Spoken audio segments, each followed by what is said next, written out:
ચોટીલા ચામુંડા માતા મંદિર વિશે સૌથી વધુ ચર્ચાતી વાતોમાંથી એક છે, રાત્રે પર્વત પર કોઈ રોકાઈ કેમ શકતું નથી? આ પ્રશ્ન પાછળ આસ્થા, લોકકથા, ભય, આધ્યાત્મિકતા અને વાસ્તવિક સુરક્ષા બધું જ જોડાયેલું છે. ચોટીલા પર્વત માત્ર સામાન્ય ટેકરી નથી માનવામાં આવતો. હજારો લોકો માટે આ શક્તિનું કેન્દ્ર છે. ખાસ કરીને રાત્રે આ સ્થળને ખૂબ જ રહસ્યમય માનવામાં આવે છે. સૌથી પહેલા ધાર્મિક માન્યતા સમજવી જરૂરી છે. લોકો માને છે કે ચામુંડા માતા રાત્રે પોતાના ગણો સાથે પર્વત પર વિહાર કરે છે. ઘણા વૃદ્ધો કહે છે કે મધરાત પછી પર્વત પર દિવ્ય શક્તિઓ સક્રિય થાય છે. આ કારણે જૂના સમયમાં સાધુઓ સિવાય સામાન્ય માણસને ઉપર રોકાવાની મનાઈ હતી. ઘણા સ્થાનિકો દાવો કરે છે કે રાત્રે ક્યારેક ઘંટનો અવાજ સંભળાય છે જ્યારે મંદિર બંધ હોય છે.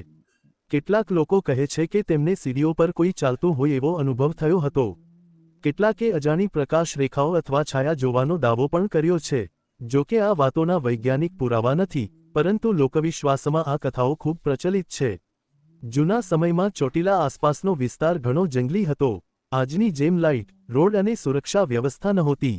રાત્રે પવનનો જોરદાર અવાજ, એકાંત અને અંધારું માણસમાં ભય પેદા કરતા.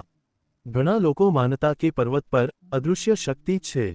કેટલાક લોકો તો એવી વાર્તાઓ પણ કહે છે કે જે વ્યક્તિએ નિયમ તોડીને રાત્રે રોકાવાનો પ્રયાસ કર્યો તેને અજીબ અનુભવ થયો, કોઈ અવાજો સંભળાવા, અચાનક ડર લાગવો, શરીરમાં ભારેપણું અનુભવવું અથવા બીમાર પડી જવું. આ વાતો પુરાવા વગરની લોકકથાઓ છે, પરંતુ લોકચર્ચામાં આજે પણ જીવંત છે. આધ્યાત્મિક રીતે જોવામાં આવે તો ચોટીલાને શક્તિપીઠ માનવામાં આવે છે. શક્તિપીઠોને રાત્રે અત્યંત ઉર્જાવાળા સ્થાન તરીકે જોવામાં આવે છે. ઘણા તંત્ર અને સાધના કરનારાઓ માને છે કે મધરાત પછી એવી જગ્યાએ ખાસ આધ્યાત્મિક પ્રવાહ સક્રિય થાય છે. એટલા માટે જૂના સમયમાં સામાન્ય ભક્તોને રાત્રે રોકાવું યોગ્ય માનવામાં આવતું નહોતું. હવે વાસ્તવિક કારણો સમજીએ. ચોટીલા પર્વત પર સેંકડો સીડીઓ છે. રાત્રે ચઢાણ ઉતરાણ દરમિયાન અકસ્માતનો ખતરો રહે છે. વરસાદી મોસમમાં પથ્થરો લપસણા બને છે. અંધારામાં પડી જવાની શક્યતા વધારે રહે છે. પર્વત વિસ્તાર હોવાથી રાત્રે સાપ અથવા નાના જંગલી પ્રાણીઓ દેખાવાની શક્યતા રહે છે. સુરક્ષા માટે મંદિર ટ્રસ્ટ લોકોને નિશ્ચિત સમય પછી નીચે ઉતારી દે છે. એક મહત્વની વાત એ પણ છે કે ઘણા લોકો રાત્રે રોકાઈ શકતું નથી ને ચમત્કાર સમજે છે, પરંતુ હકીકતમાં મોટાભાગે તે મંદિરના નિયમો અને પરંપરા છે.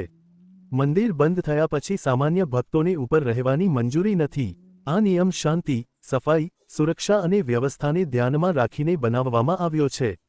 પરંતુ આ બધાની વચ્ચે ચોટીલાની રાત્રિનું વાતાવરણ ખરેખર અલગ અનુભવ આપે છે. રાત્રે ઉપરથી આખું શહેર ઝગમગતું દેખાય છે. ઠંડો પવન, મંદિરમાંથી આવતી ઘંટની ધૂન અને સંપૂર્ણ શાંતિ આ બધું મળીને સ્થળને રહસ્યમય બનાવે છે.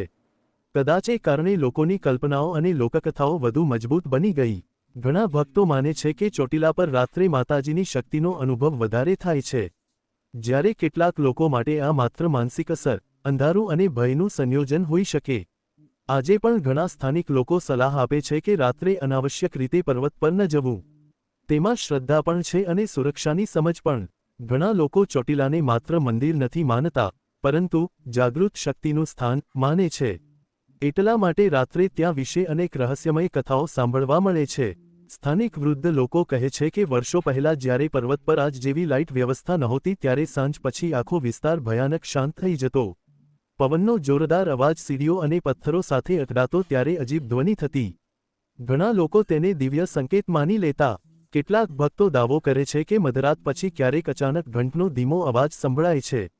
જ્યારે મંદિર બંધ હોય અને આસપાસ કોઈ માણસ ન હોય ત્યારે એવો અનુભવ લોકોને ચોંકાવી દેતો.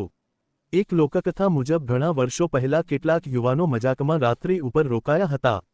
રાત્રે તેમને સીડીઓ પર કોઈ ચાલતું હોય એવો અવાજ આવતો રહ્યો. કોઈ દેખાતું નહોતું છતાં સતત પગલાંનો અનુભવ થતો હતો. સવારે તેઓ ડરીને નીચે ઉતરી ગયા. આ ઘટના સાચી છે કે કલ્પના તેની પુષ્ટિ નથી, પરંતુ આજે લોકોમાં ચર્ચાય છે. બીજી એક માન્યતા એવી છે કે ચોટીલા પર્વત પર સાધુઓ ગુપ્ત સાધના કરતા હતા. ખાસ કરીને અમાસ અને નવરાત્રિ દરમિયાન અહીં આધ્યાત્મિક શક્તિ વધુ સક્રિય થાય છે એવું માનવામાં આવતું. કેટલાક તંત્ર સાધકો માને છે કે શક્તિપીઠોમાં રાત્રે શક્તિચક્ર સક્રિય બને છે. એટલા માટે સામાન્ય લોકો માટે ત્યાં રોકાવું યોગ્ય નથી ગણાતું. આ બધું સાંભળીને ઘણા લોકો ડરી જાય છે, પરંતુ વાસ્તવમાં માનસિક અસર પણ મોટી બાબત છે. જ્યારે માણસ સંપૂર્ણ અંધારામાં, ઊંચા પર્વત પર અને એકાંતમાં હોય ત્યારે મન સામાન્ય અવાજોને પણ રહસ્યમય બનાવી દે છે. પવનનો અવાજ, ઘંટની ગૂંજ, પક્ષીઓની હરકત અથવા દૂરના અવાજ બધું જ અજીબ લાગવા લાગે છે. ચોટીલામાં રાત્રે ઠંડો પવન ખૂબ જોરથી ફૂંકાય છે. ઘણા લોકોને લાગે છે કે કોઈ તેમની પાછળ ઊભું છે અથવા આસપાસ કોઈ ચાલી રહ્યું છે. મન ભયમાં હોય ત્યારે કલ્પના વધુ ઝડપથી કામ કરે છે. એક રસપ્રદ વાત એ પણ છે કે ઘણા ભક્તો માટે આ ભય નથી પરંતુ શ્રદ્ધાનો વિષય છે. તેઓ માને છે કે માતાજીનું સ્થાન એટલું પવિત્ર છે કે ત્યાં રાત્રે અનાવશ્યક રોકાવું જોઈએ નહીં. ખાસ કરીને નવરાત્રિ દરમિયાન હજારો ભક્તો ચોટીલા જાય છે. એ સમયે પણ રાત્રે સુરક્ષા માટે નિયંત્રણ રાખવામાં આવે છે. કારણ કે ભીડ, ઊંચાઈ અને અંધારું ત્રણેય જોખમ વધારી શકે. ઘણા લોકો કહે છે કે ચોટીલા પર્વતની રાત્રિમાં એક અજબ શાંતિ અનુભવાય છે. એ શાંતિ કેટલાક માટે આધ્યાત્મિક અનુભવ બને છે અને કેટલાક માટે રહસ્ય. ચોટીલા ચામુંડા માતા મંદિર સાથે જોડાયેલી કેટલીક એવી વાતો પણ પ્રચલિત છે જેને લોકો અનુભવ કહે છે, પુરાવો નહીં. ઘણા ટ્રક ડ્રાઈવર અને રાત્રે મુસાફરી કરનાર લોકો કહે છે કે ચોટીલાની આસપાસથી પસાર થતી વખતે તેઓ માતાજીને નમન કર્યા વગર આગળ નથી વધતા. તેમની માન્યતા છે કે આ સ્થાન ખૂબ જ જાગૃત છે અને અહીંથી પસાર થતા સમયે શ્રદ્ધા રાખવી જોઈએ. જૂના સમયમાં લોકો કહેતા કે જો કોઈ વ્યક્તિ અહંકારથી અથવા મજાકમાં પર્વત પર જાય તો તેને અશાંતિ અનુભવાય છે. કોઈને ઊંઘ ન આવવી, અચાનક ગભરાટ થવો અથવા અજીબ સપના આવવા જેવી વાતો લોકો શેર કરતા.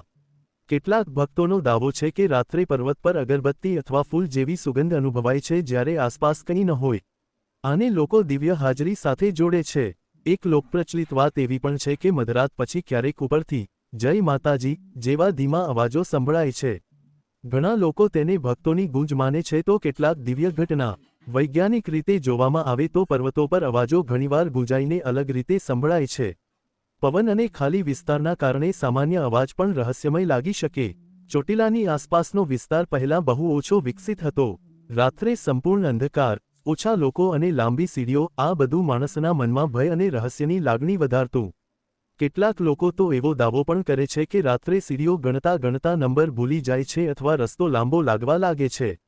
મનોવિજ્ઞાન મુજબ જ્યારે માણસ થાકેલો, ડરેલો અથવા એકાંતમાં હોય ત્યારે સમય અને અંતરનો અનુભવ બદલાઈ જાય છે. આધ્યાત્મિક લોકો માને છે કે ચોટીલા પર શક્તિ તરંગ ખૂબ મજબૂત છે. તેઓ કહે છે કે દિવસ દરમિયાન ભક્તોની ભીડ રહે છે પરંતુ રાત્રે ત્યાંનું વાતાવરણ સંપૂર્ણ બદલાઈ જાય છે. ખાસ કરીને અમાસ, કાળી ચૌદશ અને નવરાત્રિ દરમિયાન અહીં વિશેની રહસ્યમય ચર્ચાઓ વધુ વધે છે. ઘણા લોકો માને છે કે એ દિવસોમાં આધ્યાત્મિક શક્તિ વધુ પ્રબળ બને છે. પરંતુ મંદિર ટ્રસ્ટ અને સ્થાનિક તંત્ર માટે મુખ્ય મુદ્દો હજુ પણ સુરક્ષા જ છે. રાત્રે કોઈ અકસ્માત, ખોવાઈ જવાની ઘટના અથવા ગભરાટ ન થાય એ માટે નિયંત્રણ રાખવામાં આવે છે. આ બધાની વચ્ચે એક વાત ચોક્કસ છે. ચોટીલાની રાત્રિ વિશે જેટલી કથાઓ છે, એટલી જ લોકોમાં શ્રદ્ધા પણ છે. કોઈ માટે આ દિવ્ય અનુભવ છે, કોઈ માટે રહસ્ય, અને કોઈ માટે માત્ર લોકકથા. ચોટીલા વિશે એક બીજી રસપ્રદ બાબત એ છે કે અહીંની ઘણી વાતો, સાંભળેલી વાર્તા અને અનુભવ વચ્ચે ક્યાંક ઊભી છે. કોઈ પાસે ચોક્કસ પુરાવો નથી, પણ લોકો પેઢીથી પેઢી વાતો કહેતા આવ્યા છે. ઘણા સ્થાનિક લોકો કહે છે કે પહેલાં જ્યારે મોબાઈલ, લાઇટ અને સુરક્ષા નહોતી ત્યારે સાંજ પછી પર્વત ખૂબ જ સૂનો લાગી જતો. થોડો પણ અવાજ મોટો લાગતો. પવન સીડીઓ અને લોખંડના ભાગોમાંથી પસાર થાય ત્યારે સીટી જેવો અવાજ થતો, જેને કેટલાક લોકો રહસ્યમય માનતા. કેટલાક ભક્તો માને છે કે રાત્રે પર્વત પર અચાનક મન શાંત થઈ જાય છે. તેઓ કહે છે કે ચિંતા ઓછી લાગે, મનમાં ભક્તિનો ભાવ આવે અને એક અજાણી શાંતિ અનુભવાય. આને લોકો માતાજીની કૃપા માને છે. બીજી તરફ, કેટલાક લોકો માટે એ જ વાતાવરણ ડરામણું બની જાય છે. ઊંચાઈ, અંધારું, ઠંડો પવન અને સંપૂર્ણ શાંતિ મનને વધારે સતર્ક બનાવી દે છે. એ સમયે નાનો અવાજ પણ મોટો લાગે. લોકોમાં એક માન્યતા એવી પણ છે કે ચોટીલા પર જતાં પહેલાં મન અને વર્તન શુદ્ધ રાખવું જોઈએ. ઘણા ભક્તો માને છે કે ગુસ્સો, અહંકાર અથવા મજાક લઈને જવાથી મનમાં અશાંતિ અનુભવાય. કેટલાક વૃદ્ધો કહે છે કે પહેલાં લોકો રાત્રે પર્વતની નીચે બેસીને ભજન કરતા, પણ સીધા ઉપર રોકાવાથી બચતા. તેમનો વિશ્વાસ હતો કે માતાજીના સ્થાનનો આદર રાખવો જોઈએ. એક રસપ્રદ માનસિક બાબત પણ છે. જ્યારે કોઈ જગ્યા વિશે પહેલેથી અહીં રહસ્ય છે એવી વાત સાંભળીએ, ત્યારે મગજ સામાન્ય ઘટનાને પણ ખાસ રીતે જોવાનું શરૂ કરે છે. ઉદાહરણ તરીકે પવનનો અવાજ પણ કોઈ બોલતું હોય એવું લાગી શકે.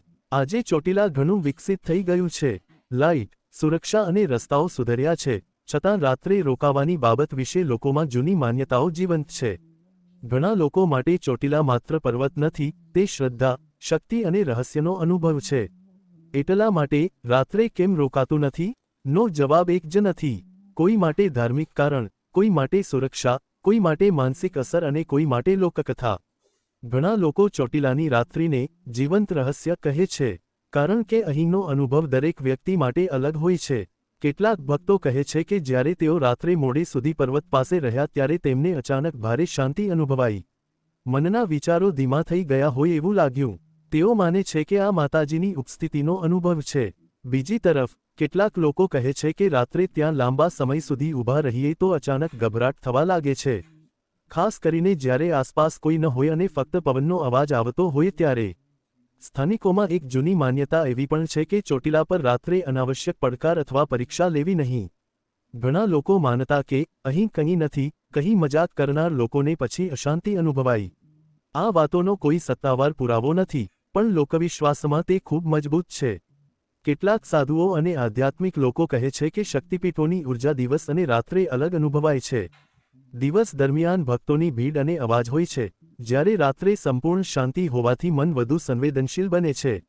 મનોવિજ્ઞાનીઓ કહે છે કે જ્યારે માણસ સંપૂર્ણ શાંતિ અને અંધકારમાં હોય ત્યારે મગજના સંકેતોને પણ વધારે મહત્વ આપે છે. એટલા માટે સામાન્ય અવાજો, છાયાઓ અથવા પવન પણ અજીબ લાગી શકે. ચોટીલા વિશે એક બીજી લોકકથા એવી છે કે કેટલાક લોકોને રાત્રે સીડીઓ ચડતી વખતે પાછળ કોઈ આવી રહ્યું હોય એવો અનુભવ થયો. પાછળ જોતા કોઈ ન દેખાય.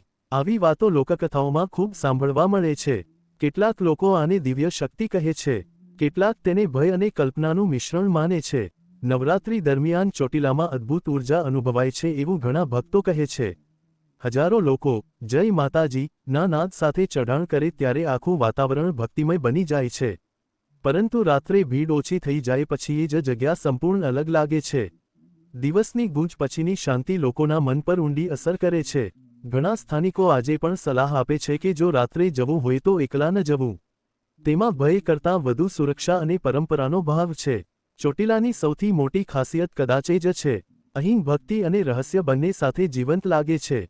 ચોટીલા ચામુંડા માતા મંદિર વિશે કેટલીક એવી વાતો પણ કહેવાય છે જે લોકોને સૌથી વધુ ચોંકાવે છે.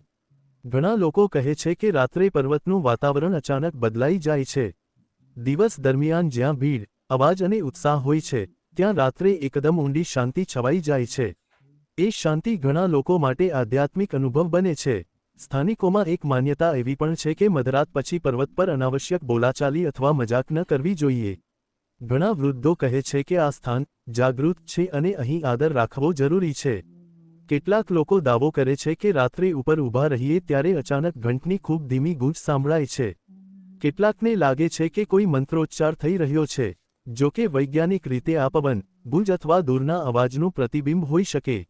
એક રસપ્રદ લોકકથા એવી છે કે ઘણા વર્ષો પહેલા કેટલાક લોકો રાત્રે સાબિત કરવા ગયા કે અહીં કશું નથી. પરંતુ થોડા સમય પછી તેઓ ગભરાઈને પાછા આવી ગયા.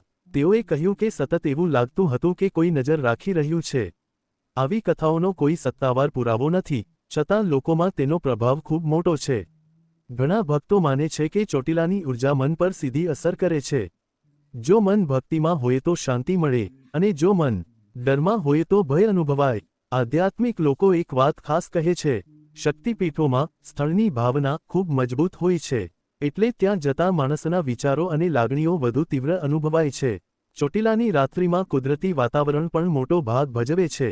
ઊંચાઈ પર જોરદાર પવન, ક્યારેક ધુમ્મસ, દૂર શહેરની લાઇટો અને સંપૂર્ણ એકાંત, આ બધું મળીને જગ્યાને રહસ્યમય બનાવે છે. ઘણા ફોટોગ્રાફર અને પ્રવાસીઓ કહે છે કે રાત્રે ચોટીલાનો દેખાવ અદ્ભુત લાગે છે, પરંતુ લાંબા સમય સુધી એકલા રહેવું અજીબ અનુભવ આપી શકે. સ્થાનિક લોકો માટે આ જગ્યા માત્ર પ્રવાસન સ્થળ નથી, તે માતાજીનું નિવાસ સ્થાન છે એવી ભાવના હોવાથી તેઓ રાત્રિના નિયમોને ખૂબ માન આપે છે. આજે ભલે સુરક્ષા અને ટેકનોલોજી વધી ગઈ હોય, છતાં લોકોના મનમાં એક પ્રશ્ન હજુ જીવંત છે. ચોટીલાની રાત્રિમાં ખરેખર શું છે? કદાચ એ પ્રશ્નનો સ્પષ્ટ જવાબ કોઈ પાસે નથી, અને એ જ વાત આ સ્થળને વધુ રહસ્યમય બનાવે છે.